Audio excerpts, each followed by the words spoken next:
Хей, за юу яцхан? Би нэгэн сан юм болж хамаг дансаа зүсэлдэхэд сонсогч та нартай санхүү өгөхөөр ороод ирлээ. За тийм хайр байна ч гэж юу байх вэ?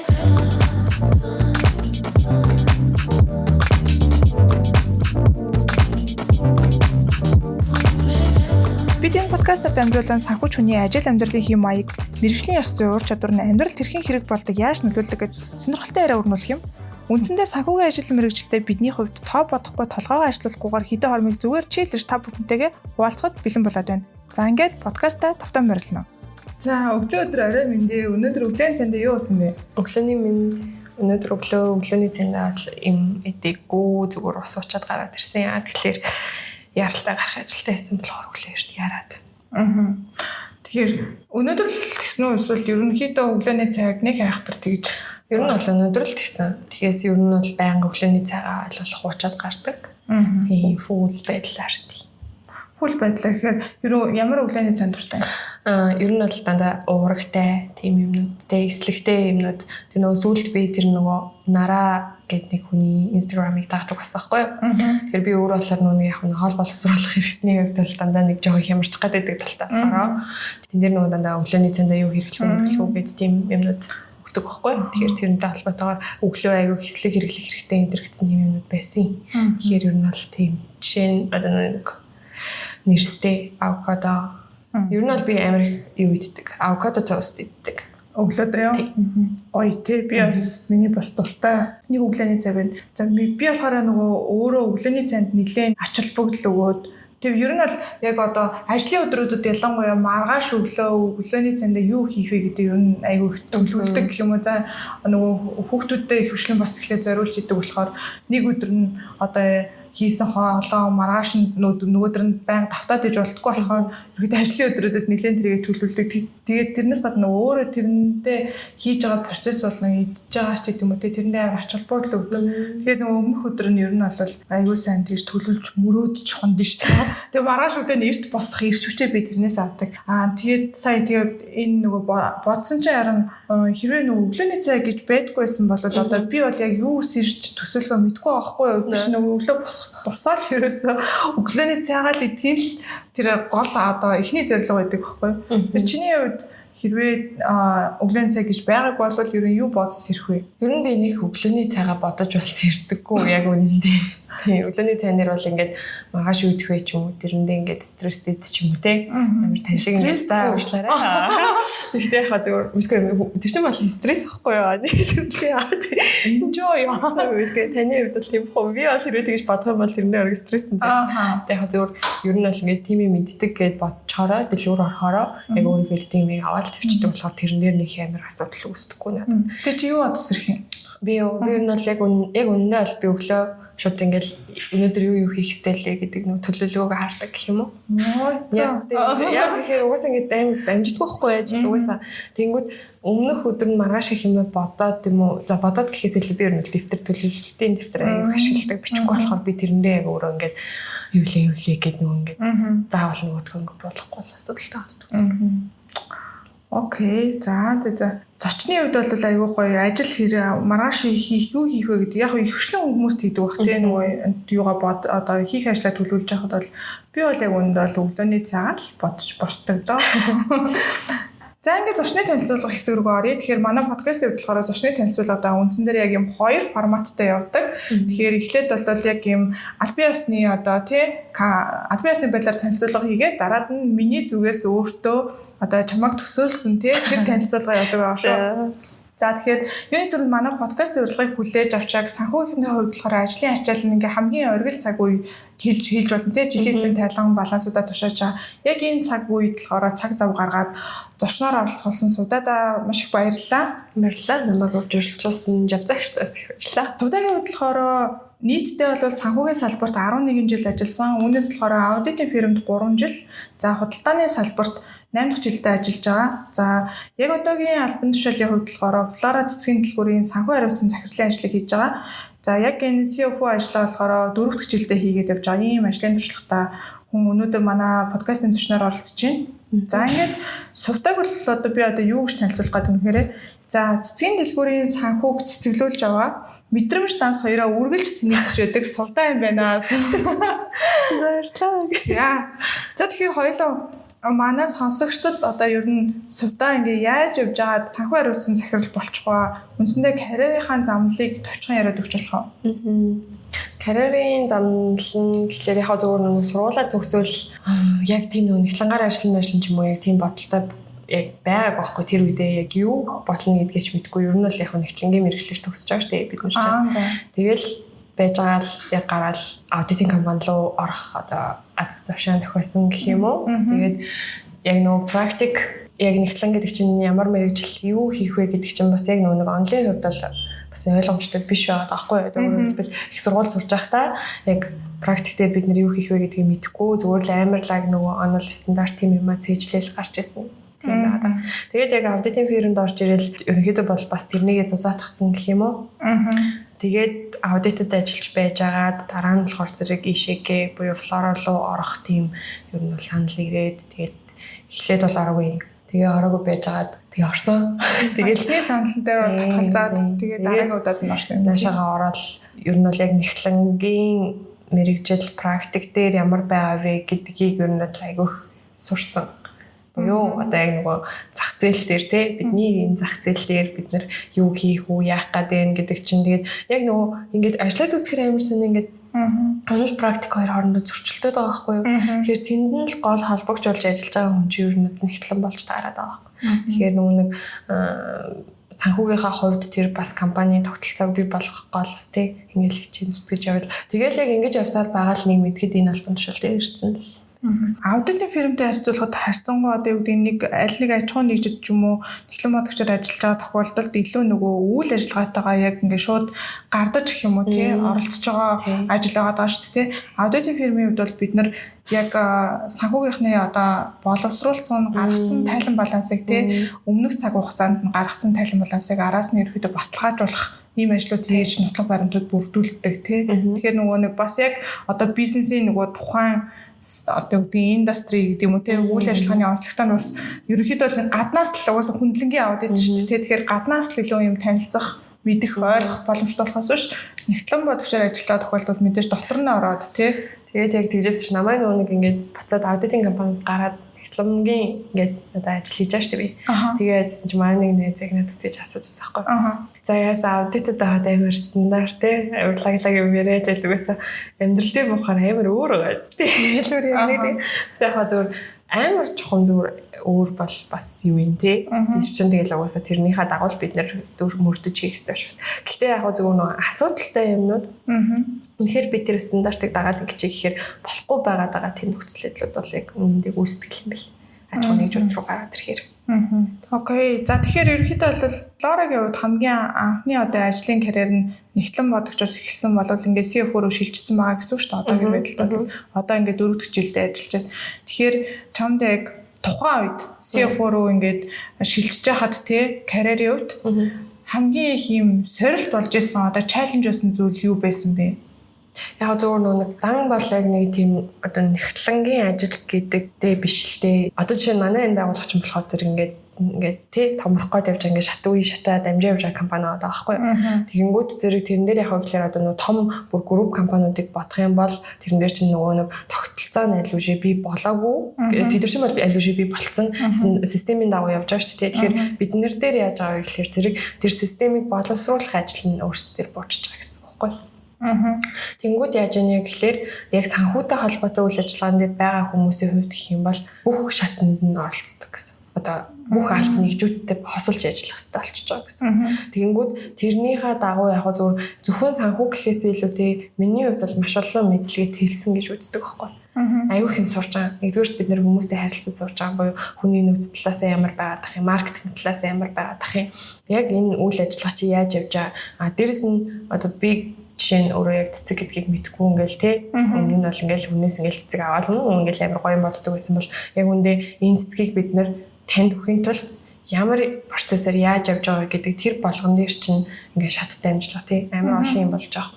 Тэгэхээр тэр болгоны мэдлэг мэдээллийг бид нар олж авч байгаа. Тэрнийхээ өвчин дээр бид нар чи яаж байгаа гэхээр тэр системийг бий болгохын тулд боловсруулалтуудыг хийгээ. Тэгээд одоо өөрсдөө ингээд одоо юу гэх үйл ажиллагаагаа тасралтгүй хэрэгжүүлээд явж байгаа л гэсэн. Тэгэхээр яг зөвхөн санхүү гэлэнгүүд яг үнэндээ энэ үг гэлээ би яг амар тэмдэглэнийх ажил бол хийгээгүй. Гэхдээ болвол талент тооцоогоо гаргаад ингээд явцдаг. Тэр чинь бол яг нөгөө бидний гарт орцсон ч юм уу тийм юм байгаад байгаа учраас ингээд явцдаг. Тэгтээ яг үйл ажиллагаа тал руугаа бид нэр айгүйх ингэж ажиллаж ирсэн гэсэн. Тэгэхээр ерөнхийдөө нөгөө операшн руу бас илүү сайн туршлага хөрөмтлүүлсэн юм биш үү? Тийм байгууллагыг бодвол тэгвэл одоо асуулт надад ийм болж арай өөрчлөгдөх гээд шүү дээ. Тухайн үед тэгэхээр чи нэгсэндээ аудитын фирмд ажиллаж байгаа л за ингээд нэгтгэн бодогчийн ажил гээд ороод ирсэн чинь операшны айгүйх ажил руу орох шаардлагатай болсон юм биш үү? Ер нь бол тэгэхээр яг тэр үед одоо жишээлбэл ингээд чамд амар тулгарч ирсэн тийм чаленжууд байгаа юу? Ер нь тэгэл асуудал бол унчин л тэгэл миний чаленж болж ирж байгаа байхгүй тий. Өмнө нь жишээ нь би бол өөрөө жоохон интроверт тарлын хүн ч юм уу ингээд нэг хүмүүстэй нэг харьцаж чаддгүй ч юм уу чадахгүй цаашаа зөвхөн хүсдгүүрч гэх юм уу яг тийм хүн байлаа шүү дээ. Тэнгүүд яг уу гэх тэнгүүд ядчаал ингээл амар их ажил бүтээхийн тулд би хүмүүстэй харилцаж сурч байгаа. Тийм. Дээрээс нь би хүмүүсийг ажиллуулахын тулд тэднэртэй бас тий наан цаана тэдний чинь ингэж зохицуулна гэдэг чинь бас айгүй их ажил болчихж байгаа байхгүй. Тийм. Тэгээд дээрээс нь баг бүрдүүлнэ гэдэг чинь бас амар тийм том ажил юм. Тэгтээ нөгөө талдаа бас би санхүүг хайчих болохгүй шүү дээ. Үйл ажиллагаа гэдэг ингэнгүүтээ санхүүг ингээд хаягдуулаад иж болохгүй байгаа байхгүй. Тэгэхээр тэгэл тэр чинь тэнцэлж авч явна гэл ингээл энэ малхун дээр ингээд яваал. Нокок. Тэгэхээр нөгөө нэг сая өмнөх нөгөө яриан дээр нэгсэн шүү дээ. Том компаниуд бол аль хэдийн тэр нөгөө стандарт процесс юм аа ингээд бүтцэн тэр нөгөө дэд бүтцэн бий болсон байна шүү дээ. Тэгэхээр ийм жижиг дунд ч юм уу ийм бизнесийн агадгүй тэд нар бүгдээрээ тогтоогүй байх үед нь яг орж ирээ тэрийг яг гар бие оролцсон гэдэг нь шүү дээ. Тэгэхээр тэрийг одоо жишээл бий болгоход хамгийн ийм чухал одоо л ард нь гарсан байна шүү дээ.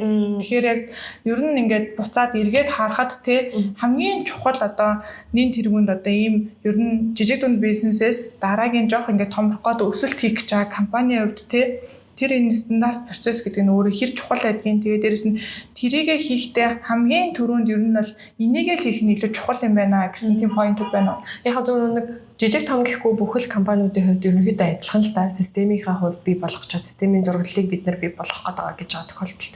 Тэгэхээр ер нь бол хамгийн ихний зүйл бол төлөвлөлт. Тэ. Тэгэхээр бид нэр төлөвлөлт гэдэг юмыг л угаасаа аюул сайн хийж ээж цаашаагаа тэр нь маань ингээд явна. Дээрэс нь бол яг нөгөө хамдарч ажиллаж байгаа чиний хамдрагч чинь ямар вэ гэдэг ч юм уу. Тийм. Бидний зорилт нь бидний хүрэх гээд байгаа үр дүнд цогтой хүрэх тэр хамдрагчийг бид нар бий болгоно гэдэг чинь бас аюул чухал болчиход байгаа юм. Тэгэхгүй ингээд ойлгохгүй зөвхөн өөрийнхөө ашиг сонирхлын талаас ч юм уу бид нартай хандаад байгаа хүмүүстэй хамдарч ажиллана гэдэг бол аюул хэцүү.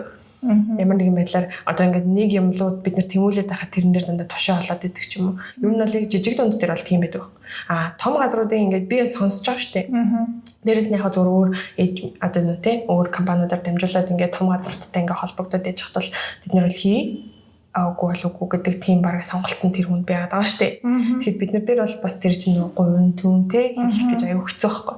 Тэгэхээр яг мэдээж хэрэг ингээд бид нар дандаа л жижиг дундаар явахгүй учраас ингээд тэрнийхээ ингээд цаашаа харж байгаа стратеги төлөвлөгөө тим юм руугаа ингээд чиглэж хахад хамтрагч гэдэг бол айгүй чухал.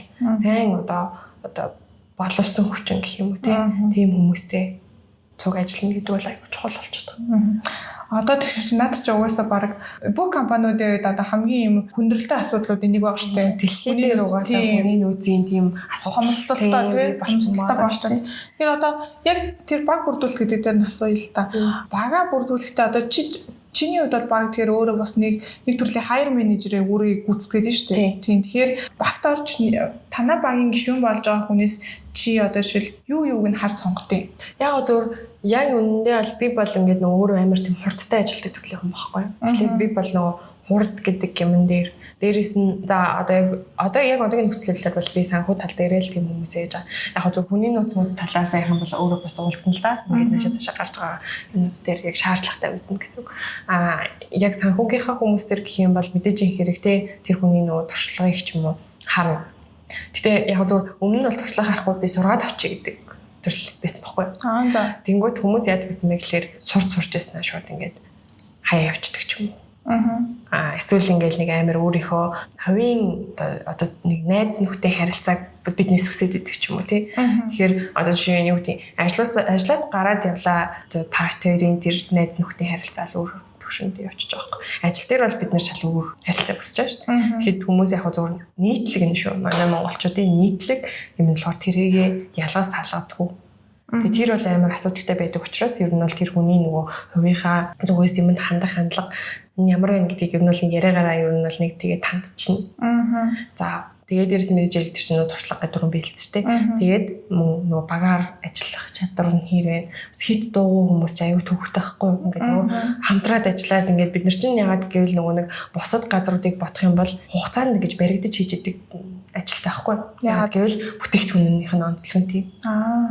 Тийм. Нөгөө амтай бүтээгдэхүүндээ бид нар харьцаж байгаа учраас тэр чинь нөгөө ингээл нэг хоног хугацаа алдгал юм бол тэр ингээл бидний хувьд зардал болж байгаа учраас тэрэн дээр бид нар аюу тийм хурдтай ажиллах ёстой учраас тэр хурд дээрээс нь багаар хамтрах ажиллах тийм юмнуудыг аюу хардаг. Гэтэ ер нь бол яг тэ нөгөө ажилд орох гэж ирж байгаа хүмүүсийн хувьд бол нэг ихэндээ бол мэдэгддэг үүштэй хүн чинь бол ингээл гоё юм ярьж орж ирдэг байхгүй. Тэгээ яг амьдрал дээр буугаад ирэхээр ажил хийж чадахгүй ч юм уу удаан ингээл бусдаа ингэж байгаа нэг тийм асуудлууд бол гарна. Тэгээ миний хувьд бол тиймэрхүү юмнуудын л харчдаг да. Тэгээ дээрэс нь нөгөө цаг баримтлахгүй байгаа хүмүүс бас би амар дуурахгүй. Тэгэхээр одоо түрүүнд хэлж шít уул нь бол сургаад авдаг байсан. Тэнгүүт нэгсэндээ хүнийг сургана гэдэг чинь бас нөгөө чамаас илүү хүчин чармал шаардж байгаа нэгснэ чи өөрийнхөө нөгөө бодох ч гэдэг юм уу цаашдаа асын хараач гэдэг юм уу те стратеги төлөв төргээд тийм нөгөө орох хэсгүүдээс бас цагаа хомсолж яах гэсэн үг шүү дээ. Тэнгүүт нөгөөдгөө сурж байгаад явцдаг. Гэтэ тэр нэг сул тал байна те. Одоо болохоор эсрэгээрээ за илүү арай жоохон ажлын туршлагатай хүмүүсийг авъя гэд бодонгууд нэг юм ажиглагддгүү илүү ингээд ажлын туршлагатай байх тусмаа мэдээж одоо юу гэдгийг тодорхой ажилбар ч юм уу те таскуудыг бол сайн хурдан гүйцэтгэх мэдээж тийм юу үүссэн маш туршлага. Гэтэ нөгөө талаасаа нөгөө арга барилаасаа тэр хүн ингээд хуучин арга барилаасаа ч юм уу сална гэдэг нь жоохон хэцүү санагддаг үгүй юу? Ер нь бол одоо яг энэ нөгөө зах зээл дээр нэг тийм амар би яг зөв таныг тэгээ хэлэхэр чинь нөгөө жоохон хөгшөө хүмүүс миний санаанд орчихгүй юу? Заавал тэгэхээр бүр амар хөгшин биш. Гэтэ яг зөвөр одоо болохоор зэрэг яг зах зээл дээр аягүй тийм залуу боловсрогчунд амирх болцсон байгаа байхгүй юу? Тэнгүүд тэдний туршлага гэхээр яг нэг үсрээл нэг бидний үеийн ч юм уу нэг тиймэрхүү хүмүүс нь л одоо баг худлаа хэлэхэд одоо туршлагатай удаан ажилласан гэд баг ах ихчнэр болцсон байгаа байхгүй. Тэгэхээр тэр хүмүүсийг ингээд яхад мэдгүй надад бол нэг тэгж амир хитрхи нэг юмдаа ингээд би тэгжил хийдэг юм идэг гэдэг хүн бол таарж байгаагүй яг үнэндээ. Тийм. Яг зөвөр миний зүгээс бол манай компани ингэж хийдэг учраас ингээх ёстой гэдэг юмыг хэлтээд янгууд тэрэндээ бол ингээ уусаад хийгээ явцдаг байсан. Тэгээ ер нь бол яг зөвөр манай компани бас онцлог нь юу вэ гэхээр зэрэг бид нэр харьцангуй залуу хүмүүс байдаг. Ажиллаж байгаа хүмүүс нь айгу залуу хүмүүс тэгэхгүй. Тэгэхээр ингээ нүг би чадахгүй гэд хойшоо суух биш за чи чадна штэ гэж тэр хүнийг урамшуулад ингээд заавал чи өнөөдөр тэ нэг амар бүр ингээд мэрэгсэн зэрэгсэн хүн байх шаардлага байхгүй зүгээрээ ингээд чиний юм дээр чи ингээд яа ингээд ер нь бол сургаад ингээл болгоол ингээл явчихдаг. Хөгжүүлээ. Одоогийнхын төвчнөөс нь одоо сайжруулаад тэ хамтарч ажиллана л гэсэн байна шүү дээ тэ. За тэгэхээр хоёулаа өнөөдөр илүү цэцэгчин одоо цэцгийн бизнест ингээд хүч үзэж яваа тий. За тэгээд санхүүч одоо энэ судагийн өнцгөөс яг энэ нөгөө санхүүгийн мэргэжлийн юм сайхан муухай зүйлс нь юу юу байдığım бэ гэдгийг одоо хоёулагийн ширээн дээр гаргаж тавьж агаад ярилцъя гэж бодож байна. За тэгээд буцаадаас нөгөө дэвдийн яриан дундаа ингээд гинт одоо дэвдийн надаас асуумар ч юм уу юм санагдах юм бол буцаад асууж болно шүү чөлөөтэй шүү за. За тэгэхээр шууд одоо нөгөө нэг яг энэ санхүүгийн мэргэжлийн одоо тийм муухай зүйлс гэвэл юу вэ? Ugly тий. Тийм зүйлс байна уу? Одоо энэ мэргэжлийг хийхэд хэцүү байдаг ч гэх юм уу тий? Мэргэжлэр ажиллахад би бол яг зөвөр яг үнэ мэргэжлэр ажиллахдаа дуртай байдаг. Өөрөө би энэ санхүүдээ ер нь бол дуртай. Нэг нуугу хэлэхэд үнэхээр дуртай. Гэхдээ яг зөвөр санхүүгийн хүмүүсийн хувьд гэх юм бол ер нь бол ингээд аюух хариуцлага ирдэг. Гэтэ хариуцлага гэдэг нь одоо хувь хүний хариуцлага юм уу компани дээр ирж байгаа хариуцлага бол биш. Нөгөө юун дээр холбогдох байгууллагуудаас ирж байгаа дарамт шахалтууд бас амар их байгаа. Тэдгээр нь яг миний хувьд хүлээсэн хариуцлага байгаа тийм жоохон асуудалтай байдаг болов уу гэж бодож байна. Яг нь тэгтээ зөв нэг юмаа нөгөө нэг зөв зохистой хийгээ явж байгаа хүний хувьд бол нэг тийм асуудал биш байх л та. Гэтэ дийлэнх тохиолдолд бол манай Монгол дээр явж байгаа бизнесүүд ямар явж байгаа лээ гэдгийг ингээд бодоод үзэх юм бол яг үндэ ингээд удирдлагууд нь болохоор зэрэг өөрөө ингээд нөгөө нэг санхүү дээр байгаа дайлангуй нэг жижиг тооцооны нэгтлэнгуудыг болохоор зэрэг ингээд тэгмиг хиймээ гэх. Тэгээ эсвэл нэг одоо ингээд жааштай нэг жижиг байгууллагууд ч юм уу ер нь бол ихтэй ганц нэгтлэнтэй ч юм уу явж идэг штэ. Тэгэхээр тэр нөгөө нэгтлэнгийнхаа толгой дээр бүх юмаа ингээд буулгачаад нөгөөдгөө хий гэж хаад тэгээд нөгөөд нь хийгээд дуусны дараа тэр нь хуулийн хүрээнд асуудалтай юм болчих юм бол чи тэглээ энэ төр гэл ингээл нэг дарамтлал тий. Ингээл аюу хэцүү ингээл удирдлагын ч дарамтлал, улсаас нь ч дарамтлал хахаар тэр хүнд угаасаа ингээд амар хэцүү байх байхаа гэж бол би бодоод байна. Яг зөв зөв юм хийгээ явчихж байгаа тохиолдолд бол тэгэл асуудал болох л та. Тэгээ яг зөв нэг энэ дээр ч бас тэгэл мэрэгжлийн ёс зүй гэдэг юм яригдчихэж шүү дээ. Ер нь бол удирдлага хичнээн чамайг тэгж хий гэсэн ч гэсэн энэний ёс зүйд чи хашлах байх юм бол тэрэн дээр одоо санхүүгийн хүн бол өөрөө үгүй гэдэг дээр айгуу тийм байр суурьтай хандаа. Тэгээ тэр хүн үнэхээр тийм амар харилцаа хүсэж тах юм бол тэрнээс ингээд гардаг ч юм уу ажилласаа яг тийм баймар юм шиг надад санагдаад байгаа байхгүй. Гэтэ дээлэгтэй бол хүмүүс тэгдгүүл юм шиг байна. Бурууг мэдсээр гал хийчихдэг. Тэгээ тэр нь болохоор зэрэг өөрөө манай мэрэгжлийн хувьд бол асуудалтай юм тэрл байгаад байгаа хта. Тэгэхээс биш бусдаар бол тэгэл нөгөө санхүү гэдэг чинь угсаа амар гоё штэ айгу тийм том цар хүрээ бүх юмтай холбогдож идэг. Тэгээ дээрэс нь асуудал байх юм бол тэр нь шийдэл болж идэг тийм гоё мэрэгжил гэж би бол бодоод байдаг штэ. Тийм болохоор би энэ өөрөө дуртай. Ерөөсө мэрэгчлээ айгүй хайртай дуртай хүний нэг тод жишээ байна шүү дээ. Яг нөгөө санхүүгийн мэрэгжил гэхээр нөгөө хүмүүсийн төсөөллөөр ерөн амар тийм boring тий хийж байгаа юм ингээ байнга давтагдж идэг. Тэгээд ер нь бол нөгөө ийм амар тийм serious царайтай нэг хитэн гарууд сүртэй нэг юм хэлчихвэд тэр хүмүүс өөртөө ямар ч тийм хөгжих хүсдэг хүмүүс ах гэж би бодод тийм аа. Яг тэгэхээр одоо жишээ нь ингэдэг штеп амар олон жил нэгтлэн хийцэн гэсэн мөртлөө ганц зүгээр цалингийн нэгтлэн л хийсэн гэдэг ч юм уу. Яг л нэг л данстай харцдаг.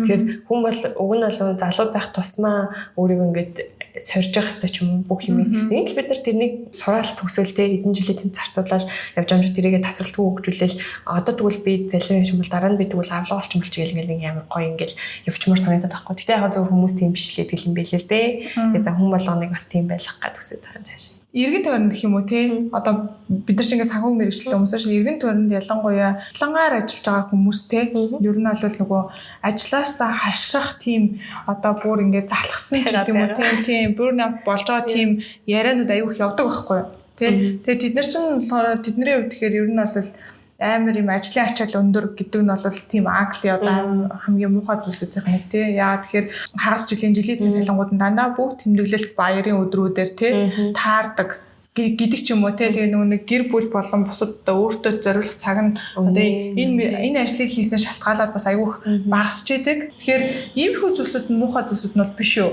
Яг нь зөвөр нэг муухайгийн хувьд бол муухай л да. Гэтэ одоо жишээ нь санхүүгийн тайлан гарахгүй удаад ч юм уу те хоошлоод ч юм уу тэгэл одоо ингээл сонгож мунгаад яг үнэ тэр сонгох ч юм бол бас бүр өөрсөнд нь дарамтлчих байгаа байхгүй те өнөөдөр би нэг 10 хоногийн өмнө досох байсан юм а тэгэл ядаргатад сонгочаар нь дэрэнд нь тайвшраал нэг явж байсан цагаан сараа хийж ийсэн эренгүүтээ дахиад муухай зэрэлэл ингээл юм хийгээ сууж юм гэхээр гэтээ ер нь аль ингээд цагийн ямиг цагт нь хийх гэдэг чинь аюул сайхан юм байгаа байхгүй. Бид нар ихэнх нь бид нар цагийг тулгачдаг. Яа гэхдээ тэр нь болохоор зэрэг за яг цагийн ямиг цагт нь хий гэдэг нэгтлэн байлаа ч гэсэн түүнтэй харилцаж байгаа өөр нэгэн компани нэгтлэн тийм биш байхад тэр хүний ажилд нөлөөлчихөж байгаа байхгүй. Тэгэхээр тэр хүн за би 12 сарын 31 гэхэд ер нь бол тий тохируулах бас бүх юм хийж дуусгачаад гээд зорилт тавиад тэр хүн ингээд окей болгоцсон байж итэл яг үнэндээ нөгөө компани хүмүүс нь нөгөө баримтаа шивж өгөхгүй ингэхгүй тэхгүй гэсээр байгаа тэр хүний ажлыг ингээд хашруулчих чаа. Өөр амар тохиолдлууд гарч ирж штэ кейс дээр гэх юм бол тэднийх ингээд талангацсаад тий худалдаа авалт одоо борлуулалтаа шивчин. Тэнгүүд манайх худалдаа авалтаа тэднийх өгөхгүй байж ангууд ингээд за тий гээд ингээд тохируулаад талангаа илгээсэн байж яхад засчих жоо. Өөртөө. Тэгэхэд бид нар ч гэсэн засмаар л штэ гэл ингээд ийм асуудлууд гарч ирнэ. Тэгэхээр тэр нь болохоор дандаа нэг тийм амар сонин засчихал танаа тайланд бас шууд бид нар тохируулж хийсэн байгаа шүү дээ. Гэхдээ тэрэн дээр ч одоо жишээ нь ингээд нүүтийн талхимын хувьд ч юм уу зүрх үсчихэж байгаа байхгүй. Хоёр талаасаа тэр чинь засч ээж ингээд зөв явмаар нь шүү дээ. Тэнгүүд манайх заснаа, манайх худалдаа авалтан дээр бид нар ямар ч шийдвэр гаргах хэрэгтэй байхгүй. Яагаад гэвэл нөгөө газрын борлуулалт учраас. Тэгэхэд бид нар бол ингээд нэг тиймэрхүү юмнуудаас олж нэгтлэнгууд амар зовдөг байх гэж би боддог. Яг гоо одоо манай дээр бол тийм кейс баг байхгүй. Ер нь бол. Гэтэ өмнө нь бол манай дээр тийм гарч ирсэн тохиолдол байгаа. Хилжсэн чинь одоо бид нар засах боломжгүй шүү дээ мэжтэй гэж нөгөө нэгтлэн бүх юм бол болж ирсэн аа. Хамгийн амар зассан. Тэнгүүтээ бид бүхэн тийм чиглээг гэдэг ч юм уу. Тэгэл тэрэн дээр чинь гол нь тэрний чинь нөгөө худалдаа авалт нь манай тайлан дээр ороогүй учраас тэрэн дээр зөрүү үсэж байгаа. Нэгтлэнгууд бас нэг нэгэндээ жоохон хайртай байх хэрэгтэй юм шиг санагдаад байна шүү дээ. Тэр хүний зүгээр өөрийнх нь хувийн зохицуулттай менежментгүй байгаагаас болоод өөр бус нэгэн газрын нэгтлэнгууд тохирж ийн. Тэгээд тэрнээсээ болоод ажилласаа burnout болоод халшраад буян болоод ингэн гэдэг бол бас айгүй муухай санагддаг. Одоо тэгээд жишээлбэл яг одоо энэ хагас жилийн талангуудыг ер нь бол амжидгүй шүү дээ. Тэгэл амжидгүйгээс болоод сонгодог гэдэг асуудал гардаг шүү дээ. Талангийн хугацааг тий. Тэнгүүд яг энийг хугацаанд нь ер нь илгээгээд яхад бүрэн боломжтой юу? Боломжтой. Ер нь бол боломжтой. Манайх бол одоо ер нь тэгж байна. Ер нь бол нэг хошилтгүй, наан нь ер нь бол дуусгачаал тэгэл тэрнийхээ ягаал шалгуулаад тэгэл аудитынхаа компанид холбогдоод тэгэл ер нь бол явж байгаа. За тэгэхээр энэ нь одоо ярианы ихэнд хийлсэн нөгөө төлөвлөлт гэдэгтэй илүү холбоотой юу? Тийм. Тэгээ ер нь бол төлөвлөлт. Тэгээ дээрэс нь тэр төлөвлөлтийн дагуу бид нар одоо тий нэг дедлайн тавьсан байгаа даа. Тэрэндээ хүн болго өөрсдөө сэтгэл үнэмшилтэйгээр хандах нь айгүй чухал болчиход байгаа байхгүй. Тэгвэл тэгэл за нэг юм тавьсан л лсэн та. За төхүүлж байгаа л нэг гялцолчиндаа энэ гэл нэг тим хандлага ер нь бол манайханд амар их өгдөг шүү дээ. Яг тэр нь болохоор зэрэг өөрөө бас тэгээ сүултээ. Тэгээ тэр нь тийм байх ёстой юм шигээр өөрсдөд нь сүулт суучж байгааг энэ л нэг хэлбэр ах л та гэж бодоод байна. За тэгэхээр нөгөө тэгээд одоо яг энэ бүхнийг ярьсны дараа юм амар үлгэрийн юм ярьд ингээд бас намайг нэгтлэнгууд их байх л та. Тэнгүүт нь тэндээс нь одоо өөрийнхөө арга барилыг хуваалцах хэрэгтэй юм шүү тий. Харин тэгэл яг ч нөө цагийн юмыг цагт нь хийнэ гэдэг чинь бас ер нь бол тэгэл нэг төлбөр тооцоо гараад ер нь бол төлбөр тооцооны л асуудал ааш нэгтлэнгууд хамгийн том юм бол гэрээ контракт төлбөр тооцоо. Тэгээ гэрээ нэгдэг байхад мөнгө гаргах чинь араас нь гэрээгээ авах гэж буу юм болно. За эсвэл нөгөө төлбөр нь гарцсан тэгээ баримтаа авах гэж гэл яг ийм асуудлаас болж нэгтлэнгуудад амар их ажил үүсэж байгаа гэж бодоод байгаа шүү. Тэгэл дээрэс нь одоо юу гэдэг тохируулга хийгддэг тий одоо хот мотын талангууд энэ төрийг гэл юмуд нэг улиралдаа хийн гэж бодцохоор сэтгэл намжт үгүй зүгээр сар сартаа хийгээл явал та тий сар сартаа талангаа хаагаад явал та гэдэг юмнууд байгаад байгаа байхгүй. Яг нөгөө статутрын илүү шаардж байгаа нь бол улиралдаа боловч дотооддоо бол сар сартаа хийгээд тэгшээ бол яг үнэндээ зовгүй тий тэрнэр бол бид нар яах вэ гэхэлэр яг тайлангийн хугацаа болоод ирлээ гэхэд чинь сар сараараа хаагдсан бид нар тэрнэр хөдөлгөөн оруулах шаардлага байхгүй шүү дээ. Тэгэхээр тэр чинь бид нар өмнөх үедээ зурлах ямар шаардлага байхгүй. Бүх бичиг баримт чинь танд бүрдсэн бүх юм нь окей болсон байгаа тохиолдол одоо байгаа дээрээ л бид нэр жилийн эцсийнхаа юм уу улирлынхаа юм уу тохируулгуудаа хийгээл хууль журмынхаа дагуу юмнуудаа хийгээл тавьчихна гэсэн үг байхгүй. Нэр яг нөгөө нэг Monthly report-нд явдаг газруудын бүртгэл санхүүгийн одоо нөгөө эмгэгцэгцтэй байдал нь арай харьцангуй өөр байдаг тий. Угаасаа сардаа хаалтыг явьждаг болохоор за буцаад яриаг ороход ажил мэргэжлийн хувьд илүү муухай гэж боддог зүйлс бол харьцангуй чиний хувьд бол бага юм биш үү? Тэгэхээр одоо эсрэгээр нь тэгвэл гоё зүйл нь юу юм бэ те? Яг энэ мэргэжлийг түрүүнд бол яг ярианыхаа ихэнд хэлсэн одоо нөгөө тасралтгүй ингээд сурах хөгжих боломжтой гэж дурдчихсэн те. За тэгээд ерөнхийдөө илүү яг энэ санхүүгийн мэргэжлэр ингээд тууштай ажиллаад одоо ингээд CFO хийгээд явж байгаа хүний хувьд юу энэ мэргэжлийг эзэмшснээрээ гой сайхан зүйлс нь юу байдığım бэ л гэж асууж байна л да. Ер нь бол тийм нөгөө хөгжих процесс гэдэг чинь л өөрөө хамгийн том давуу тал нь л ах л та. Ер нь бол тасралтгүй шүү дээ. Зөвхөн одоо ингээд нэвтлэнгийн за яг нэвтлэн чинь бол ингээд стандарт ингээд бүх юмудаа ингээд яцгаад хүн бас ингээд хандчих шүү дээ. Тэнгүүд дээрэс нь бид нар тэгвэл цаашаа яаж болох вэ гэх за тэгвэл шинжилгээ яах, аналитик гэл ингээд яавал тэр болгоноороо өөрийгөө ингээд хөгжүүлэх боломжтой. Дээрэс нь тэгэл тэр чинь нөгөө үйл ажиллагаанд өөртөө оролцоод явж байгаа гэдгээрээ бас тэгэл тий бүх л тал руу хөгжиж байгаа байхгүй юу?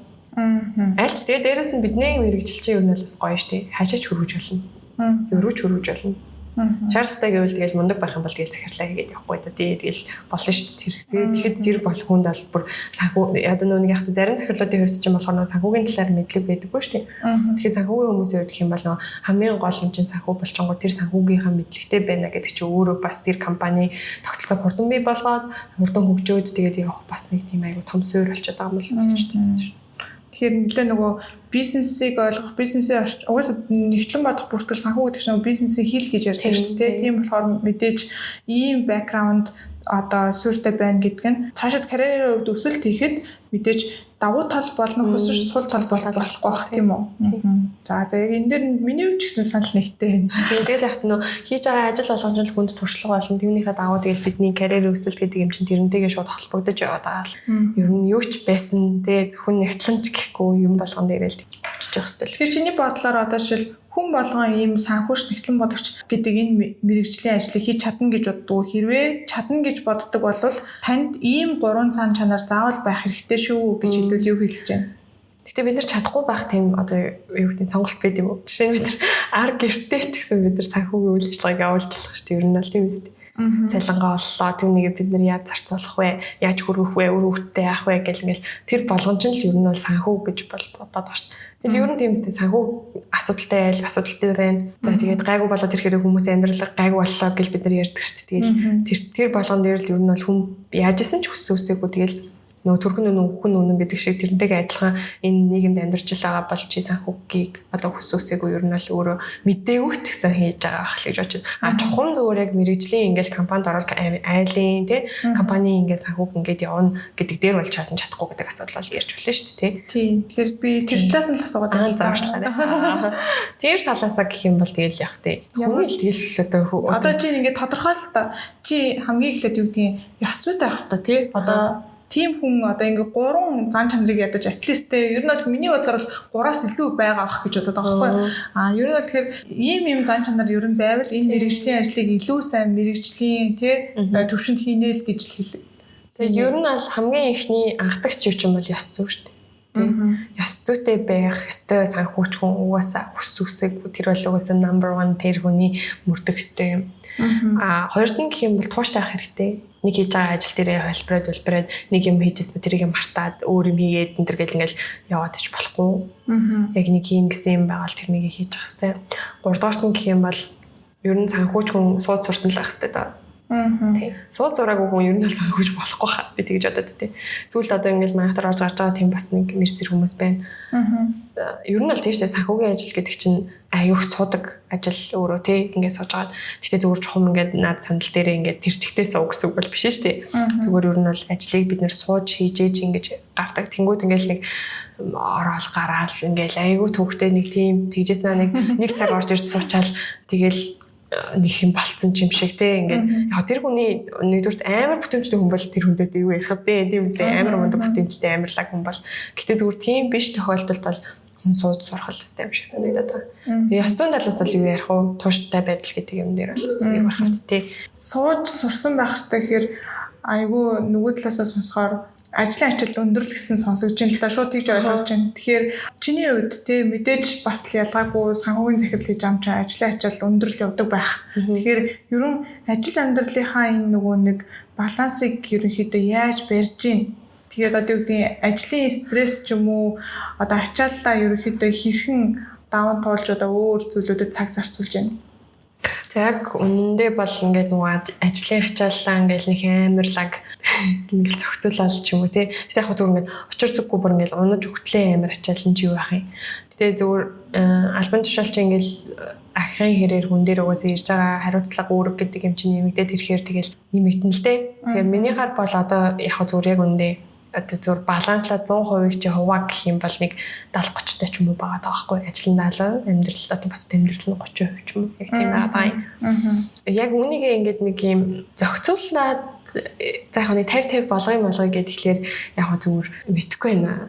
Яг үнэндээ яг одоогийн нөхцөлөд болгомооргүй байгаа юм шүү. Болгомоор бол биш шүү заяа. Болгомоор байгаа. Тэгээ яг зүгээр хичээж байгаа. Гэхдээ ялцчгүй нөгөө нэг дуусаагүй одоо нэг одоо ачлууд бас байгаад байгаа учраас тэрнүүд маань дуусчих юм бол юу нь бол гайгүй болох байх гэд бодож байна. Гэхдээ зүгээр ингээд хэлчихэр хүмүүсээс угаасаа ажил дуусна гэж байхгүй шүү дээ. Ингээд тэгээд авахгүй тэгэхээр тэр бас үнэлтэй. Тэгээ яг зүгээр тэрэн дээр өөрөө бас нөгөө ажилдаа дуртай байгаад байгаа маань өөрөө нөлөөлөд далруу тэмүүлээд байгаа байх гэж бодоод байна. Тэгэхээс шүүн гээл явахтай ангиж ажилласаа арай ангижраал гэртээ илүү цагийг юм уу эсвэл нөгөө хувь хүний хөгжил талаасаа тий нөгөө спорт хийгээл ингээд явах гэх юм бол бас болох байх л та. Тэгэхээр яг нөгөө хүний амьдралын нөгөө нэг одоо аль циклд явж ин ч гэдэг юм аль стейж дээр явж байгаас хамаарат нөгөө илүү ажил төвтэй байх уу илүү гэр бүлтэй байх уу эсвэл өөрлөгөө анхаарах уу гэдэг юм уу тэд нар ингээд өөрчлөгдөж юм шиг санагдсан тий. Тэгэхээр одоо яг чиний хувьд бол илүү ажилдаа анхаарсан яг тийм стейж дээр л явж байгаа шиг байна. Өөр санаа зовох юм байхгүй гэх юм уу тий. Нөгөө бүгдээ яах вэ гэж хүмүүс ч амар проблемд байж байгаа надад бол яг үндэ тийм байхгүй байгаа учраас машинад уяал гэж штэ. За. Тэгээ авралтын өдрөө тэгэхээр яаж өнгөрүүлэх вэ? Ажлын үгээс дээрээ. Яг зөв гэхдээ ер нь бол амралтын өдрөөр утас бити дугаараасаа гэж бол хүсдэг. Ер нь сүүлийн үед аяг их тэгж боддог болсон. Ер нь юу гэсэн юм? харин нөгөө бидний ингээд ажил чинь ер нь бол ингээд ааш тий биднээс шалтгааллахгүйгээр ингээд явагдаж байгаа юмнууд аяг их байгаад байгаа байхгүй юу? Амралт ажил ингэж ялгахгүйгээр яагаад тэгэхээр бидний бүтээгдэхүүний онцлог нь тийм байгаад байгаа. Тэгээд дээрэс нь бид нэр түүнийг нөгөө энд Монголын зах зээл рүү авчрах гэж нэлээд ажил болж байгаа. Тэгэхээр тэр маань болохоор зэрэг биднээс шалтгааллахгүй өөр улсын юмнаас шалтгаалаад амралтын өдөр ажлын тохиолдол зөндөө гараад тэгээд тэрнийг зохицуулах ажлууд бол бас гарч ирнэ л дээ. Тэгэхээр харахгүй чиний хувьд бол нөгөө операшн руу нэлээд оролцоотой ажилт юм биш үү? Тэгэл угаасаа үйл ажиллагааны өндөр чинь тэгэл оролцохгүй байх үндэс яг өндөр санхүүдрээс байхгүй байгаа байхгүй. Бүх юм чинь санхүүтэй холбоотой болчихж байгаа болохоор. Тэгээд яг хөө тэгэл нэг тийм байгаад байдаг. Гэтэ яг хөө сүүлийн үед бол нөгөө өөртөө амралтын өдрөө нөгөө хүмүүсийг тэгж ажиллах маань ч гэсэн бидний хувьд аюу тийм төвөгтэй байхгүй юу? Ядратай хэцүү. Хүн ч гэсэн ингээл нэг гэр бүлийн юм төлөвлөсөн. Би яг хөө зөв гэртээ хэвтээд өнгөрөө гэж бодоход хэн нэг нь тэр хүн тэгмэргүй штэ. Нэг агаар салхинд гарна гэсэн багт нь тэрийг нь би аюу амар тэр хүнийг юу яа антар гэл тээ. Ингэчлээ очроо мочроо гэдэг юм гэдэг чи аюу амар бүдүүлэг бөгөөд аюу өөрөө бас нөгөө ёс зүг асуудал болчиход байгаа байхгүй. Тэгэхээр тийхгүй байх талаас нь юу нь бол айгүйх зохицуулж ажиллаж байгаа юм сүүлийн үед. Зөв. Тэгэхээр ер нь бол бас гайгүй л те. Ер нь бол гайгүй. Тэгээ сүүлийн үед бол надад амралтын өдрөдөө 2 өдрөө бол тэгээл нэг ер нь гэрийнхэнтэйгээ л өнгөрөх нэг тийм. Болон гэртээ нэг бол зүгээр зураг үзээд хэвтэх гоё чийд өнгөрүүлэх юм байна шүү дээ. Тэг яг танаас бас ингээл инспирас заавал те. Гүү мүү игээл бас бодож байгаа бол доо. Тэ сайн шүү дээ. Фитнестэй явд. Би ч нэг аюу жим юм явдагсан шүү дээ. Нэг хэсэг чинь. Тэгэл тэр үедээ яасан ч ирч хүчтэй ч байсан. За яг тийш одоо ч ирч хүч бас биш л дээ. Би гэхдээ зүгээр юм бол тийм юм хийх аюу болцсон байгаа байхгүй. Тэр зүгээр бас хийж бодоод байгаа сүүлийн үед. За тэгэхээр түрүү нэгсэн шүү дээ. Ер нь бол яг одоогийн байдлаар нөгөө ажил талбай үлдсэн одоо ажлаас бусад хэсгүүдний 30% гэж хэлсэн шүү дээ. Тэгэхээр тэр 30% хамгийн их одоо зарцуулдаг 30% юу бүрдүүлээд байна гэж асуух гэдэг юм л та тий. Тэгэхээр 30% яг сүүлийн үед юу гэж ингэ өмнө нь яг зөв нэг гэрээхэнд амьдардаг байхдаа болохоор зэрэг аль болох найзтайгаа уулзч гад боддгоос юм л л дээ. Тэгсэн чинь одоо болохоор зэрэг яг ингэ нөгөө тэднэрээс тусдаа ингэ амьдардаг болчоор нэг жоохон цаг мөр гарвал ээж мэжтэйг очиж уулзчмаар тий нэг тэгж мэйл яг тийшээ гэрдлүгээ гүрч гээл нэг тийм байгаад байдаг болцсон юм шиг санагдсан. Ер нь л яг сүүлийн нэг хит хоног бол яг тэгж бодогдсон. Ер нь тийм болцсон байна да. Манай ээж маань нохоо байгаа байхгүй юу? Тэгээд нохоо амар их санаад байдаг. Ер нь бол бусдаас илүү тэгээд тэр нь лүгэ нөгөө явчих гад байдаг амралт өдрөөр. Төв. Ер нь яг хобби юу лээ? Хобби юу? Одоо тэгэл хобби гэвэл Netflix үзэж өвтөх юм уу? Сүүлийн үед тийм болсон байна заяа. Одоогийн байдлаар тийм. Тэгээ ер нь бол өмнө нь болохоор зэрэг ер нь аягүй их юм хийж үздэг байсан. Тэгээ ялангуяа нэг зураг хөрхтэй юм л бол нэлээд дуртай. Зураг дуртай юм байсан. Тэгээд ер нь тэгээ нөгөө зураг мөрөг зурагч өөрөө бас нэг амар тийм нэг талаасаа амар тийм театрал тайвшралтай тийм юм хүнийг хүнд амар их өгдөг. Тэгээд ер нь бол тэгэл өөр зураач мураачи зурагтай холбоотой юм хүмүүс ингээл амар их судалж модалдаг ч юм уу. Тэгэл нэг тийм байсан блэ. Ер нь би одоо ингээд сүүлийн үед бас гэж бодсон штэ хүн л юм чи ингээд би ер нь юу дуртай байлаа. Дээрэс нь ном унших амар дуртайсан. Ном амар их уншдаг гэсэн. Хамгийн сүүлд эзэн уншсан. Хамгийн сүүлд болохоор зэрэг сая би өнгөрсөн 7 хоногт ном авсан юм уншиж ер нь бол нэлийн тусгасан нэг 100 г дурлал гэдэг нэг тийм ойтон хүүхдүүд байж байгаа. Дээр үед нэг матрын сангийн аж ахуйн чуудаар гардаг гэсэн нэг тийм хүүхдүүдийн дурлал мөрлөлийн талаар тэгээд яг том болж болно л та. Тийм яаж тэрнийг унсан. Гэтэ яг зөв надад өмнө нөгөө нэг юм байсан ном уншихтаа ямар жанрт дуртайсан бэ ч юм уу нэг тийм заавчлаараа тийм ярьчих заяа. Гэх юм бол оюутан багт амар хөөхний хүчлийн юм уншдаг гэсэн. Одоо нэг өглөөний хүмүүн амар уншдаг те. Одоо болохоор зэрэг надад тийм ном уншихаас илүү нэг юм гоё зохиолын яг гоё зохиолтой уран зохиол тал руугаа эсвэл гоё хамгийн гол нь нөгөө гоё бичлэг бичлэгтэй тийм юмд номд амар дуртай. Тэгээд нэг уншиж байгаа юм бол ер нь бол ингээд тэрэндээ автаад ч юм уу ингээд баг дотор нь ороод ингээд амар уншдаг байхгүй юу. Тэг явцдаг. Одоо л ер нь бол нэг тийм хувь хүний хөгжил гэдэг юмнуудыг бол яг үндэ тэр Батагийн хөгжил, миний хөгжил хоёр шал өөр байхгүй юу. Битэрийн замнал шал өөр учраас би тэр хүний юм дээр зайхан авах юм байгаа л да. Тэгтээ бас ингээд хитрхи амар чи техник гэл ингээд бичсэн байдаг юм шиг санагдуулах тийм номонд ер нь л одоо сүүлийн үед бол их дургу болоод зохиолын тийм гой өрнөлттэй юмд тэднээс нэг төвлөлтөх юм амар их тийм номноос тантай сайдуу. Тий нөгөө нэг юу яадаг үстэй зохиол гэдэг чинь нөгөө нэг яг кинотой л адилхан. Тэгээд тэнгуут киног хүн болгон өөрийнхөө л хүлээж авч байгаа шүү дээ. Тэнгуут яг хууны хөгжлийн ч юм уу тал руугаа номнууд нь угаасаа нэг хэсэг сая нөгөө нэг илүү тренди болгоцсон. Тэгээд тэрнийгээ дагаад айгүй их нөгөө маркетингийн ажлууд нь хийгдсэн шагнадаад байдаг. Би ч гэсэндээ бас тийм амар хувийн хөгжлийн ном ер нь уншиж баг байгаагүй хаа. Ер нь ойтон байхдаа ч уншдаг байсан.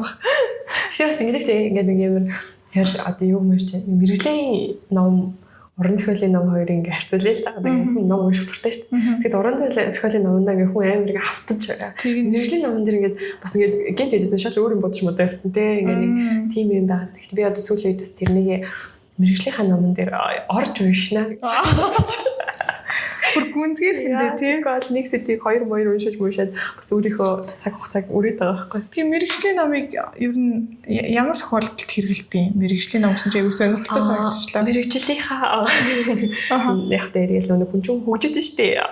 Хөгжих чинь бас шалгалж үүдэг аа.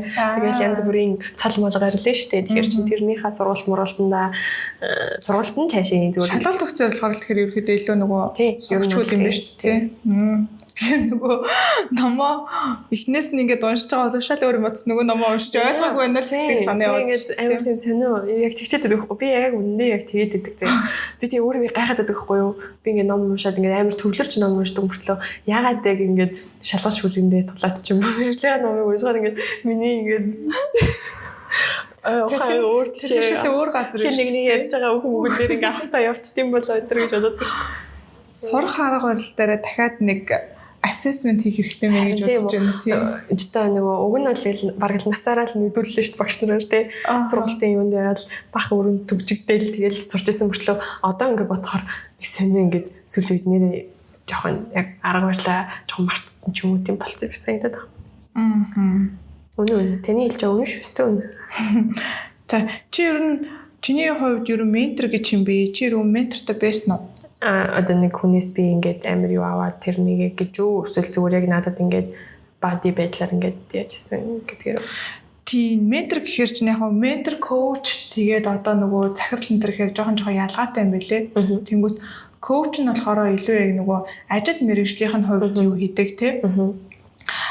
Ментор нь болохоор нэгсэндээ ментор гэдэг бол хинч байж болно гэсэн үг байхгүй юу? Чиний хувьд бол тэгэхээр ямар ч чиглэлд байж болно гэсэн үг тий. Одоо жишээл нэг өдөр чи ингээ ажил дээр амар burn out болж ингэж төсөөлөл л та тий. Тэгэнгүүтээ ёо одоо яах вэ? Яг үнэхээр ингээ ажиллаа хаяад явчмаар ч юм шиг тий. Яг тухайн үеийн сэтгэл зүй тэгэл хин нэгнтэй ярилцж тэрийг одоо жишээлбэл асуудлаа ярилцаад нэг юм шийдэл олох хэрэгтэй ч юм уу тий. Тэгэхэд чамд одоо тэр асуудлыг нь шийдээ туслаад өгдөг хүн байлаа гэж бодоход тэрийг ментор гэж хэлнэ. Тэгэхээр чиний хувьд ер нь одоо ментор гэж ер нь ментортой байсан уу те?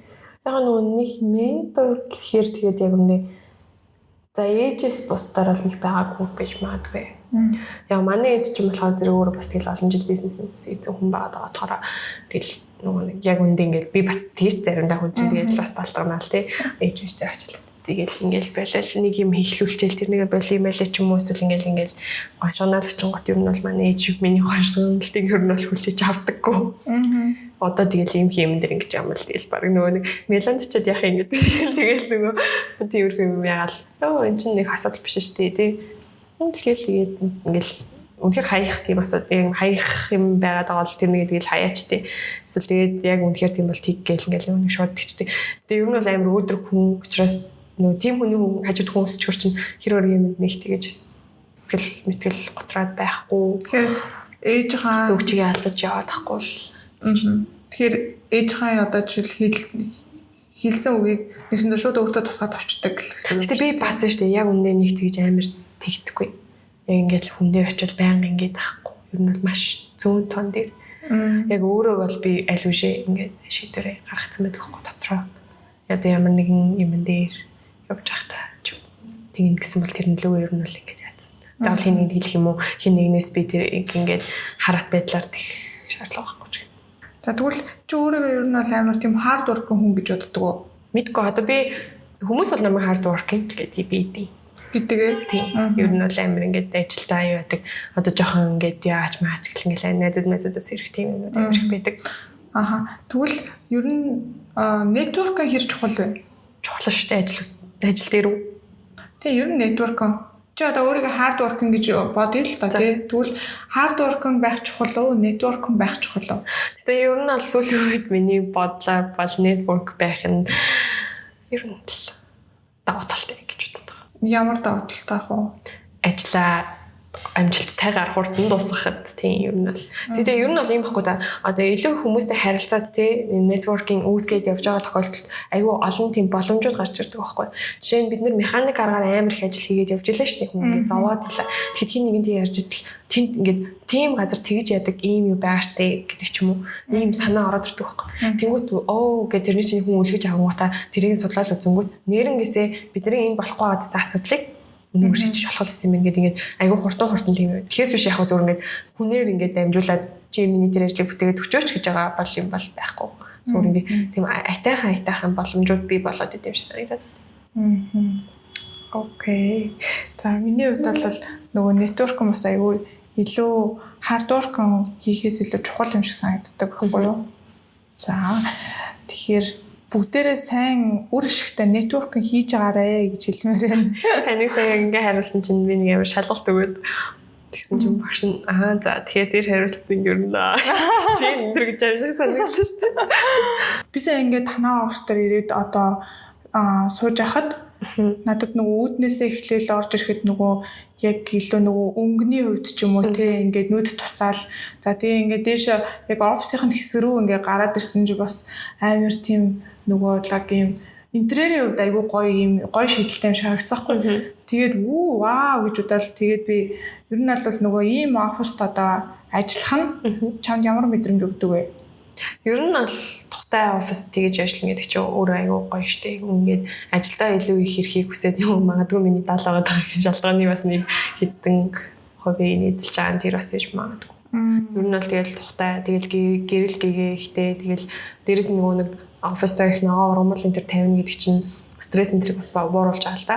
Тэгэхээр ногоо өнгөр нь л тэгдэг шүү дээ. Тэгэнгүүт бид нэр яг ингээд байж ангууд чинь тэгэл байгальтайгаа арай ойрхон ч гэх юм уу юу гэх юм. Тиймэрхүү хүн төр байдаг. Дээрэс нь ингээд манай цэц ажилд орж байгаа хүмүүс бол бас айгүйх манай офисыг ингээд орж ирэх зүйл амар гой санагдал. Тэгэл би орж иж үлээ гэж ярьдаг тохиолдол бас байна. Анхны сэтгэлдээ шууд офс ажиллаад амар гой санагдчихсан тэгэл ингээд янгот орж исэн гэл нэг тийм юмнууд бас би. За ингээд хоёлоо подкастын үндсэндээ дараагийнхаа хэсэг рүү оръё. За өөрт чинь хамгийн их санхүү өгсөн зүйл юу байсан бэ? Тэгэхээр санхүү өгсөн гэдэг болохоор одоо илүү энэ өнцгөөс нь асууж байгаа гэсэн. Одоогийн яг өнөөдрийн байдлаарх CFO-гийн ажлыг хийж байгаа судаагийн хувьд те бий болгосон ажлын туршлага мэдлэг гэдэг юм уу те энэ бүхнийг бий болгоход чамд юу байгаад чи энэ бүхнийг бий болгож чадаад амжилттай сайн санхүүж байна л гэж хэлж байгаа гэсэн. Яг хөө тэгээд минийхаар бол ингээл яг нэг санхүүгийн ажил эрхэлж байгаа хүмүүстэй түрүүний нөгөө 3 гол зүйл гэж ярьжсэн шүү дээ. Ёс зүйтэй байдал, тууштай байдал. Тэгээд дээрээс нь цаг үеэр мэдлэг. Тиймэрхүү юмнууд гээд ярьсан да. Тэр зарчмын юм тий. Тэдний яг хоёр дахь нь буюу тууштай байх гэдэг юм бол амар чухал юм болов уу гэж боддог. Тэгээд түүнийхээ дагуу бол бидэнд бол хамгийн их одоо тууштай юу гэдэг санхүүгч байгаа юм тэр болов гэж бодож байна. Миний хувьд бол. За тэгвэл чи өөрөө бусдад ерөнхийдөө санхүү өгөх гэж хичээдэг вэ? Яг зөв нэг өдөр тутамдаа л ер нь бол бид бүхэн ингээд санхүү өгчөж байх гэж бодож байна. Тэгээд ялангуяа гэх юм бол би бол за компанийнхаа ажилчдын хувьд гэх юм бол яг санхүү талдаа буюу санхүүгийн албаныхаа хүмүүст л өөрийгөө аяг санхүү өгч байгаа л гэж бодож л байна л да. Тэгэхээр тэр болгоныг те туршлагыг нь илүү хоримтлуулах, илүү чадвартай болох тэр тал дээр нь бол ер нь бол байнга тусалж дэмжиж байгаа л гэж боддог байгаа шүү дээ. Тэр маань бас зөрүүлэл одоо миний санхүү авсантай адилаар тэр хүмүүст бас ирээдүйд санхүү өгөх болов гэж бодож байна. Хамгийн сүүлийн жишээ кейс гэвэл юу вэ? Бусдаа санхүү гэсэн. Ер нь бол одоо жишээ нь хүмүүсийг тайлан гаргахад нь сургана гэдэг чинь тэр хүнд бол асар их санхүүгийн ирээдүйн боломжийг олгож байгаа гэж байгаа байхгүй.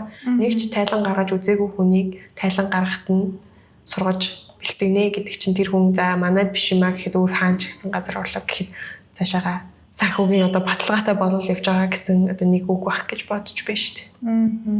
Тий. За дараагийн хэсгээр шууд ажил мэргэжилттэй холбоотой яг хэдэн асуулт асуумаар байна.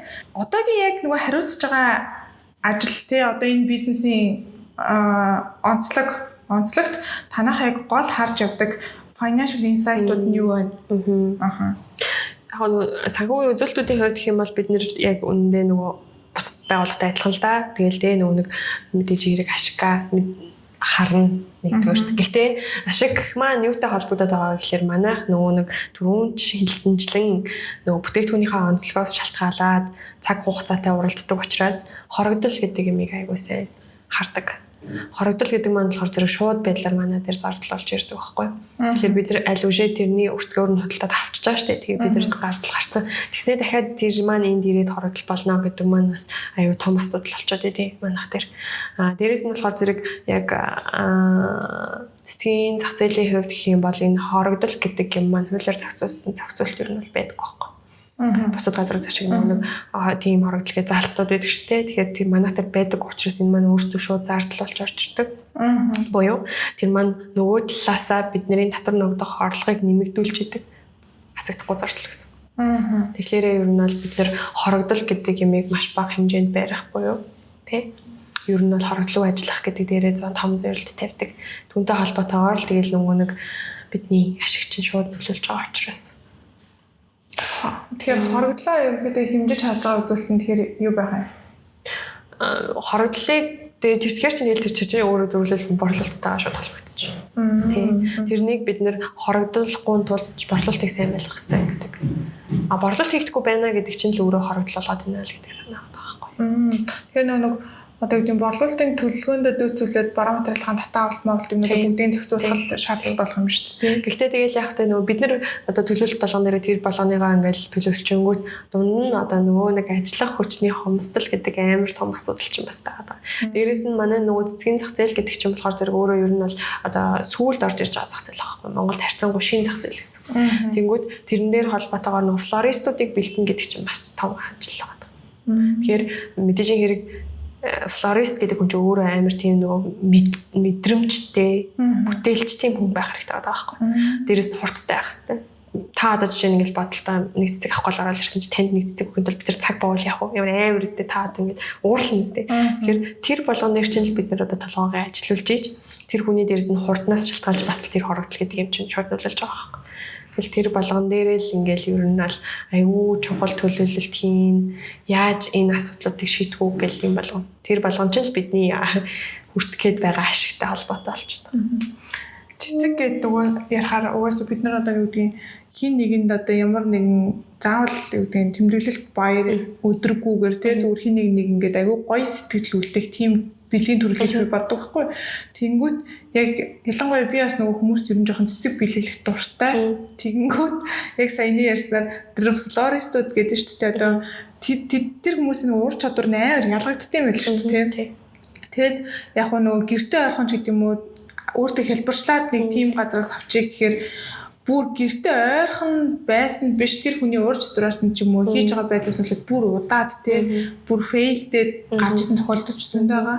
Тэгэхээр илүү нөгөө нэг яг ийм санаачлагтай бүтээлч гэдэг юм уу тий арай илүү ингээд ер нь хур цайтай тийм хүмүүс төр ер нь сүүл рүүгээ бол бүр ингээд байнгын юу шиг тий өөрчлөлөгчийг маш өөрчлүүлээд байдаг болчих. Тэгээ дээрээс нь ер нь бол тэгэл тийш одоо шинэ хүн өөрөө зүгээр би чинь өөрөө мэдрэмжгүй болно шүү дээ тий. Би ингээд танд нэг цэцэг хэлэх гээд илаа нэг цэцгийн төлөв орлоо. Би юу сонгох мэдгүй байна. Тэгэхээр тэр хүн өөрөө бас санал болгодог байх хэрэгтэй. Яг зөв тий. Тийм юу та яг яах гэж юм төгч байгаа гэдгийг ингээд асуугаад тэггүй ингээд очоод идэг, юу авахаа мэдэхгүй аваад идэг. Тэгэл ингээд дуурахгүй байгаа зүйлэл би гараал явна шүү дээ. Дээрээс нь би хүнтэй юм ярьж чаддгүй юм бол гэлтэй. Аюух асуудлууд байгаа. Нэр яг над чинь аюу зүг аюулаа гол point юм шүү. Үйлчлэгээний ажилтнууд юм ер нь бараа борлуулж байгаа хүмүүстэй өөрөө тухайн одоо юу гэдгийг бараа бүтээгдэхүүн талаар мэдлэггүй хүн очлаа гэхэд тэрэнд нь одоо нөгөө нэг буцаагаад эргээд аюу сайн хариу респонс хийн гэдэг нь өөрөө угаасаа нөгөө борлуулалтын ур чадвар л ахaltaа тийм бас тийм. Тэгэл ер нь бол тэгэл нөгөө нэг ялангуяа тэгэл ийм хурдтай явагдах хэвээр юм дээр бол тэгэл борлуулалтын ур чадвартай боловсон хүчнийг бий болгоно гэдэг бол өөрөө амар тийм бас их effort биднээс шаардлагатай юм болж байгаа юм байна. Тэгээд чи ер нь л хэцүү ер нь л яг үндэ нэг амьгүй бараа заа юу гэдэг чинь нэг залгуур авчраа зардаг компани л хэдэр залгуурыг тэгэл авчраал тавьчих хүн авахгүй л байж лээ шүү дээ. Тэгэхээр чинь цэцэг бол ямар ч тийм байхгүй өдөр хоног минут секунд тутамд тэр чинь ингээд чанар нь өөрчлөгдөж байгаа. Дээрээс нь цаг агаарын уур амьсгал маш их нөлөөлдөг. Өнгөн хүртэл цаг агаараас нөлөөлдөг. Өөрчлөгддөг байхгүй. Тэгэхэд одоо жишээ нь та өмнө нэг час улааныг авсан байхад гадаа хүтэн байгаа учраас чинь час улаан биш арай өөрөөр ирнэ дараа. Тэгтэл тэрэн дээр хүмүүс complain ер нь бол бас их хэцүү салбар шүү дээ. Нэг тэгэл хүмүүсийн ингээл бодож байгаа шиг амар гоё ингээл те. Ингээл бид нар бодохдоо нөө киноноор гардаг шиг ингээл баг цэцэг ингээл тавьж байгаа л нөгөөдхөө ингээл боогоол гэл ингээл амар гоё ингээл нэг дуумууд болоо яг тийм бол биш. Асар их ажил орж идэг бизнес л те. Тэгээ ер нь бол хин хүнд те complain дэх юмнууд аюух байна хүмүүс дээр. Цай тэгэхээр нөгөө нэг дундаж амьдралын хугацаа ямар хугацаатай вэ? Дундаж амьдралын хугацаа гэх юм бол цэцэгнийхээ онцлогоос шалтгаална. Тэгээ дээрэс нь одоо ингэж байгаа байхгүй юу? Бид нэр за одоо жоохон компани ингэ магтаад ирчихэд ер нь бол бид нэр тээвэрлэлтийн яг зөв зохистой нөхцлөөр оруулж ирдэг буюу стандартын дагуу оруулж ирдэг байхгүй юу цэцгээ. Тэгэхээр тэр нь яаж байгаа гэхээр фермээс нь буюу яг тариалангийнхын талбай дээрээс таслаад Монголд 5 хоногийн дотор орчдөг гэсэн. Маш хол газраас. Тэр онгоцоор ирд юм уу? Нидерландаас буюу одоо Голланд гэж ярьдаг шүү дээ бид нар. Тэндээс болохоор зэрэг ер нь бол онгоцоор ирдэг. Урд түвшээс авч байгаа юм нь бол ер нь бол чингэлгээр орчиж байгаа гэсэн. Чингэлэг гэдэг нь болохоор зэрэг юуных биш шүү. Богооны чингэлэг биш шүү. Том тракер орж ирдэг. Тэгээд тэр нь болохоор зориултын хөргөөртэй тийм тракер орж ирдэг гэсэн. Тэгэхээр одоо зүгээр за юу гэж бодъё л да. Зүгээр сарнаа тий. Амьдралын яг одоо тэндээс амьдрах хугацааны ер нь дундаж хугацааны ямар? Яг нөгөө тасалсан гэдгийг ойлгож байгаа шүү дээ. Яг тасалснаас хойш бол ер нь бол сарны бол 1 сар болно. Тий. Гэтэ тэр нь маш их асаргаа арчилгаа хэрэгтэй. Яг зориултын тэр нөгөө стандарт гормоор нь тээвэрлээд гэдэг юм уу хадгалаад ингэсэн нөхцөл гэсэн юм шүү дээ. Гэтэ ер нь бол тэгэл цэцгээ чинь нөгөө нэг гол нь та аваад тэнд сар бол одоо бид нар 5 хоног тавьчихчих. Та 25 хоногт нь өөрөө гэртээ байлга гэдгийг л бид нар санал болгоод байгаа гэсэн үг байхгүй. Тэгэхээс биш бид нар сар ойлгочоод танд өгүүлээ тийм юм аваа гэж хэлж байгаа юм бол биш болоод. Тэг ер нь нэрээ бодоод үзэхээр гэртээ аваад тавьсан цэцэгийг өдөр болгоо яг услаад гэх юм усын солиод тэгээд тахтвал 21 хончтой шүү дээ. Тий. Хамгийн одоо арчилгаа хийгээд хамгийн багадаа сар гэж байгаа байхгүй тий. Зарим нөгөө цэцгийнхаа сортоос шалтгаалаад болохоор зэрэг чинь бас уудна. Тэгээ ер нь бол арчилгаа сайн байх юм бол тэгэл тэр чинь ус аваал ингээл гоё байгаа л гэдэг байхгүй. Тэгэл нөгөө энерги гитэргээл бас юм хайчвал тэгэл тэр чинь дараа өгч. Тэгээд хаяхгүй ингээл гоё яах юм бол арчилгаанд бас өөр юу анхаарах хэрэгтэй. Ер нь бол тэгэл яг нөгөө цэцгнээсээ тайралтай айгуу чухал. Тийм. Ер нь бол одоо жишээ нь сарны цэцэг гэдэг юм бол ингээд дэлий ташуу таардаг байхгүй. Тийм. 1-2 см ч юм уу ингээд тариад ингээд усандаа хийгээд байна. Яг зөвөр нэг юуны нөхцөлд бол бас нэг тийм хурдан ялзардаг ч юм уу тийм цэцэгтэй цуг хамт хийхгүйгээр тусна ингээд салгаад вазаныхаа яа. Тэгээ гол нь нэг ус ч юм бас айгуу чухал.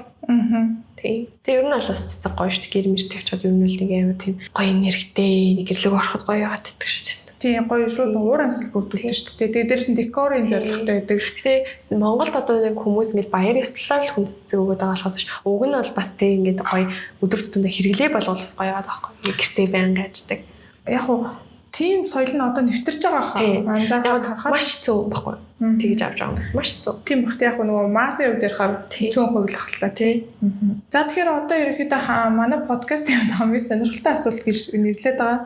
За тэгэхээр хүмүүсийн нөгөө төсөөлж угаасаа санхүүгийнхаа айгуу тийм сахилгааттай дандаа тооцоотой нарийн ч гэдэг юм уу тийм байдлаар хардаг штэ санхүүгийн хүмүүсийг тий. Тэгвэл яг таны өөрийн одоо хувийн санхүү хэр сахилгааттай 10-аас оноогоор дүгнүүл хийдвэ. За тэгээд яагаад юм дүн өөртөө өгсөн? Ер нь бол миний хувийн санхүү 10-аас 10. Бүр амар штэ тий. Лаад тийм амарлаг санхүүтэй хүн гэж байна. Тэгэл ер нь аль тийм штэ хүмүүс санхүүгийн хүн гэхээр өөрийнхөө гэр орны тий хувийн тэр юмас амар зохицуулдаг барьдаг гэж боддог. Гэтэ яг үндэ манай санхүүгийнхэн чинь тий компани л үр ашигт байдал санхүүгийн аюу сайхан бариад ахаас шиг хүндэл дээр ер нь бол аюу тийм тутмагшилтай хүмүүс байдаг байх гэж ер нь бол бодоод байдаг байхгүй нийтлэгээр штэ. Жаахан мөрлөгийн яг цаг аталчаар. Гэтэ бас бүгд тийм биш л хальтаа айгу мундаг санхүүтэй санхүүч хүмүүс байгаа байх. Миний хувьд бол би өөрийгөө үнэлэх юм бол за нэг 6.5 нэрээ үнэлж чинь тий. 7 болоо гэхээр яриач бас өөрийгөө өндөрлөө 6 гэхээр яриач доошлох надад санагдаад байгаа байхгүй юу? За гэж бодож байна. За тэгвэл манай сонсогчдод одоо хувь хүний санхүүгийн боловсролд өгөх час хийсэн зөвлөгөө юу вэ? Час хийсэн зөвлөгөө юм байна. За мэдгүй сүүлийн үед бол ингээд айгүй ингээд миний мэдэрч байгаагаар бол заяа. Одоо юм бүтээгдэхүүний үн мөн амар өссөн байгаа. Гадуур хоолны үн маш их өссөн байгаа. Таксины төлбөр ч гэсэн өмнө нь одоо нэг 3500 такси идэх байсан газар мазар чи юу вэ? Одоо бол бас амар шүү дээ. Өглөө төгжрөлгүй үед л нэг 7-8 гэхээр нэг дахин нугалцсан ч юм уу нэг тийм байгаад байгаа байхгүй. Тэгэхээр би яг энэ бол миний бод дүр дүн шүү заяа. Нэгдүгээр тэгэл би наашаа ажил руу ойртоод ирсэн. Тэнгүүд өглөө би таксины мөнгө өрхөө болцсон. За тэнгүүтээ дээрэс нь гэртээ ойрхон байхаараа юм бол гэртээ хоолоо гэж ирчихэж байгаа. Тэр нь болохоор зэрэг нэгдүгээр стрессгүй. Хаашаа юу идэх вэ гэж зоохгүй. Тэгээд дээрэс нь ирүүл. За тэгээд энэ хоёрыг л ингээл хэрэгжүүлсэн чинь хүний санхүү аюу өнгөлн дээжилж өөрчлөө. Ер нь өнгөтэй болоод байна уу? Өнгөтэй болж байна. Тийм тэгэхээр ер нь бол яг нэг илүүдэл мөнгө гэж ярьдаг шүү дээ. Тийм юмнууд бол гарч ирж байгаа байхгүй. Ер нь бол за бусдаар бол бид нар явахт те нэг зохицуулах хэвээр байр орон сууцныхаа мөнгийг төлнө, зээлээ төлнө гэл ингээл хүний амьдралд юу хэрэгтэй байгаа тэр болгоныгоо бид нар уусаал тэгэл зэлнээс ингээл төлөвлөсөн шүү дээ. За тэгээд дээрэс нь яг зөв нэг хадгаламж гэдэг юмыг бас хийх хэрэгтэй юм байна гэж бол би ер нь ойлгосон. Өмнө нь болохоор зэрэг нэг амар тэгж тэрэн дээр нэг ач холбогдол байдаггүй за яг мөнгө дөрвөлт ч юм бол ингээл хийгээл орчдөг ч юм уу. Тэгэхээс шиг ингээд тогтмол тийм бас байгаагүй байхгүй. Тэгэхээр яг зөв нэг хүмүүсийн ингээд юунаас судалж байхад судалгаан цаашаа зөвөргөө сонссоод ингээд яжсэн чинь одоо нэг эрүүл мэндийн зэндийн тийм юм дээр айгу эрсдлээ бодоод хадгалж явах стендер гээд тэр айгу надад зөв санагдсан. Тэгээ ер нь бол бас тийхийг хичээж байгаа. Яг гэвэл одоо тэгэл хүний л амьдрал юм чинь ингээд гинт бие хаавдны янзуурл шүү дээ. Тэгэхээр эмнэлэг томлого гэдэг яг ус юм эмнэлгээр яваад бол угаасаа айгу хэцүү мэлээ шүү дээ. Тэгэхээр ингээд хувийн эмнэлэгт очих мочих гэл тэрэн дээр чинь тэгэл зардал ерөөс хөдлөх болгонд л мөнгө орж байгаа учраас тэр мөрнийгээ бодоод мөнгө зөнгөө боломжтой бол тий хадгалж авах хэрэгтэй юм билээ гэж бодсон.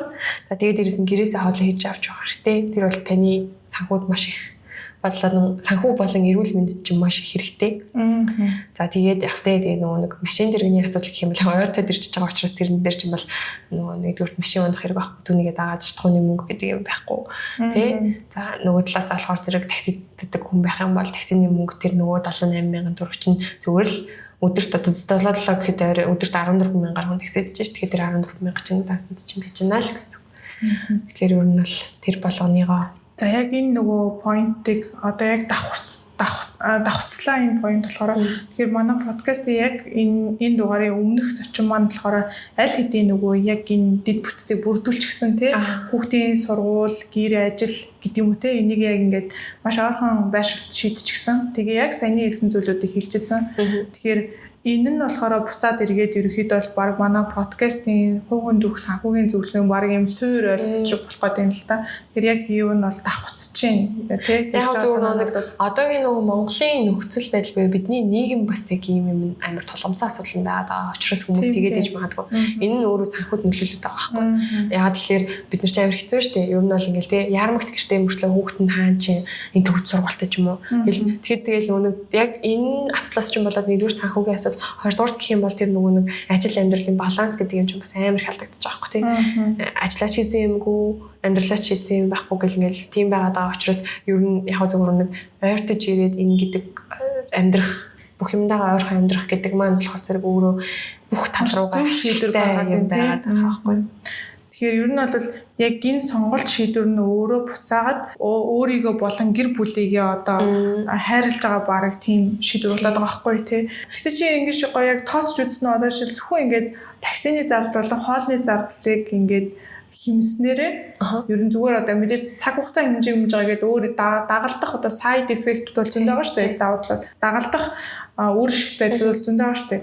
Гэхдээ зөвхөн ингээ мөнгөнд үгээр нь өдрийн тэдэн төгрөг хэмжээ гэж таасч мэдэх үү? Мөнгөнд үгээр үү? Тийм шүү дээ. Одоо жишээ нь манай тэр гэдэг хэд чинь би харин одоо за тэгээ 70,000 гэдэг таксиддаг болсон. Тэгээ өглөө төгжрээд гэхэд 14,000. Манай энэ хавар чи хоол бол доотлол нь хамгийн эмтхэн хоол нь 20,000 байгаа. Тэгэхээр минимум тийм тэгэхээр чи өдрийн тийм та тэгээд 22 хоногор бод дэлтэй байлаа. Тэгэхээр чи нэлээд мөнгө байгаа. Тийм сарын 740,000 төгрөг болвол тийм хэмжиж байгаа. За тэнгууд чинь за таксины мөнгө тэнгууд за хоолоо хийгээд явлаа. Мөнгөний яг үндэ хоолны материал чинь нэг шалтгаан билээ шүү дээ. Яг авцсан байгаа юм даа гэхэд.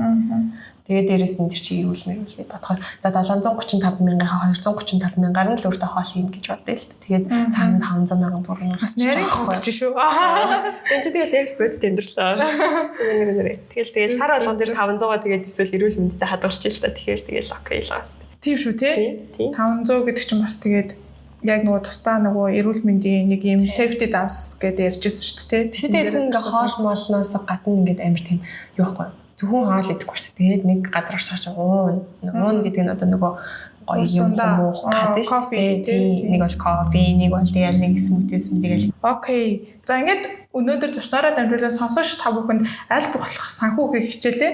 Мэдээж та бүхэн өөр өөрсдийн мэдрэмжээр хүлээгээд авах нэзээ.